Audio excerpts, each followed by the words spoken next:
नमस्कार दोस्तों, स्वागत है आपका हमारे चैनल अनफोल्डेड एमडी सर पर। आज हम बात करने वाले हैं मिडिल ईस्ट के उस बड़े मुद्दे की जो पूरी दुनिया का ध्यान खींच रहा है।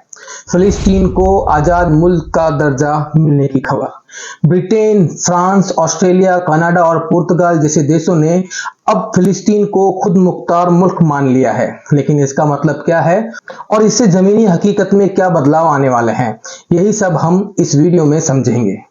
दोस्तों, आज से लगभग 100 साल पहले इंग्लैंड के बाल्फोर डिक्लेरेशन के बाद ज़ायोनिस्ट यहूदी लोग बड़ी संख्या में फिलिस्तीन की जमीन पर बसना शुरू हुए। धीरे धीरे वहां के असली बाशिंदों यानी फिलिस्तीनियों को उनकी ही जमीन से बेदखल कर दिया गया। जब अरब मुल्कों और फिलिस्तीनियों ने इसका विरोध किया तो उन पर फौज उतार दी गई। इंग्लैंड और अमेरिका दोनों ने मिलकर इजराइल को सपोर्ट किया और फिलिस्तीनियों की आवाज को दबा दिया। यानी आज की तबाही की शुरुआत तो वहीं से हुई थी। चलिए अब आते हैं आज की खबर पर। ब्रिटेन और उसके सहयोगी देश कह रहे हैं कि हम फिलिस्तीन को मान्यता देते हैं। लेकिन दोस्तों, ध्यान देने वाली बात यह है कि मान्यता 1967 के नक्शे पर दी गई है। यानी गजा पट्टी और वेस्ट बैंक, इन दोनों हिस्सों को मिलाकर फिलिस्तीन कहा जा रहा है। लेकिन असली दिक्कत यह है कि गाजा और वेस्ट बैंक आपस में जुड़े ही नहीं हैं। दोनों के बीच 100 से ज्यादा चेक पोस्ट है। मतलब अगर गाजा से वेस्ट बैंक जाना हो तो सफर नामुमकिन सा हो जाता है। तो सवाल उठता है, क्या ऐसा कोई मुल्क हो सकता है जिसके दो हिस्सों को जोड़ने वाला रास्ता ही ना हो? अब जरा दुनिया का नक्शा देखिए। आज एशिया, यूरोप, अफ्रीका और लैटिन अमेरिका के ज्यादातर देश फिलिस्तीन को मान्यता दे रहे हैं। सिर्फ अमेरिका, इजराइल और कुछ गिने चुने छोटे देश इसके खिलाफ खड़े हैं। इससे ये साफ है कि फिलिस्तीन की लड़ाई सिर्फ अरबों की लड़ाई नहीं रही, बल्कि अब ये पूरी दुनिया की आवाज बन चुकी है।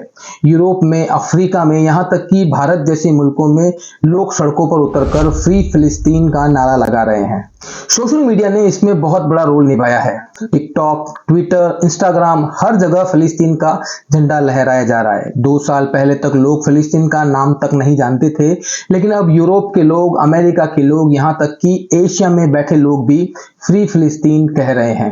ये बदलाव छोटा नहीं है, इससे दुनिया की राजनीति पर दबाव बन रहा है। अब सवाल यह है कि इस मान्यता से फिलिस्तीन को असली फायदा होगा या नहीं। दोस्तों, सच्चाई यह है कि अभी गजा पर बमबारी बंद नहीं होगी। इजराइल ने साफ कहा है कि वो फिलिस्तीन को मुल्क बनने नहीं देगा, लेकिन इसके बावजूद ये मान्यता बहुत मायने रखती है। क्योंकि अब फिलिस्तीन के पास एम्बेसी होगी, दूतावास होंगे और दुनिया के मंच पर उनकी आधिकारिक आवाज भी होगी। ये उनकी लड़ाई में एक बड़ा कदम है। तो आखिरकार आने वाले साल बहुत अहम होंगे।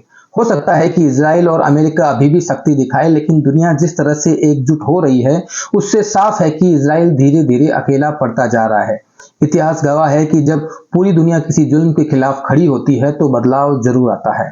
और दोस्तों, शायद आने वाले 10 सालों में हम सब अपनी आंखों से देखेंगे कि फिलिस्तीन एक सच्चा और आजाद मुल्क बनकर रहेगा।